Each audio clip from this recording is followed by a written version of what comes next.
ഞാനിപ്പോൾ തൃശ്ശൂർ മെഡിക്കൽ കോളേജിലാണ്. അച്ഛനെ കാണിക്കേണ്ട ഒരു ആവശ്യത്തിന് വന്നതാണ്. അപ്പോൾ കുറേ നേരം ക്യൂ നിന്നിട്ടാണ് ഡോക്ടറിനൊക്കെ കാണാൻ പറ്റിയത്. അങ്ങനെ ഡോക്ടറെ കണ്ട് ഇറങ്ങി വരുമ്പോൾ ഏകദേശം ഒരു ഉച്ച ആവാറായി.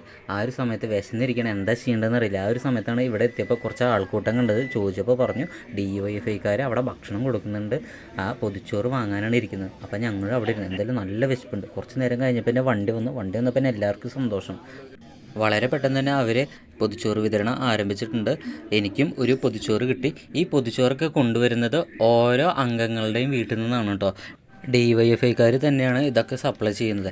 ഏകദേശം ഒരു 1000-ന് മീതെ, കൃത്യമായിട്ട് ഞാൻ നമ്പർ നോക്കില്ല, എന്തായാലും അത്യാവശ്യം ആൾക്കാർക്ക് അവർ ഭക്ഷണം കൊടുത്തിട്ടുണ്ട്. ഏകദേശം 12:30-ക്ക് അവരവിടെ ഭക്ഷണം കൊടുക്കാൻ തുടങ്ങിയിട്ട് ഒരു 1 മണി 1:15 വരെ ഞാനവിടെ ഉണ്ടായിരുന്നു. അതുവരെയും തീർന്നിട്ടുണ്ടായിരുന്നില്ല.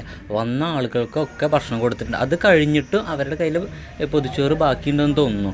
എന്തായാലും ഈ ഒരു പരിപാടി അവർ എല്ലാ ദിവസവും ചെയ്യുന്നുണ്ടെന്നാണ് ഞാൻ അറിഞ്ഞത്. ശരിക്കും അത് സാധാരണക്കാരായ ആളുകളെ സംബന്ധിച്ച് ഏറ്റവും നല്ലൊരു കാര്യമാണ്. കാരണം അവർക്കൊരു അനുഗ്രഹമാണ് ഈ പാർട്ടിക്കാർ ഇങ്ങനെ ചെയ്യുന്നത്. വേറൊന്നല്ല, നമ്മളിപ്പോൾ അത്യാവശ്യം ബുദ്ധിമുട്ടായ കാരണമാണ് ആശുപത്രിയിൽ പോകുന്നത്. അവിടെ ചിലപ്പോൾ ടെസ്റ്റിനോ അല്ലെങ്കിൽ പുറത്ത് മരുന്ന് എഴുതിയിട്ട് അത് മേടിക്കാൻ അത്യാവശ്യം പൈസ ചിലവാകും.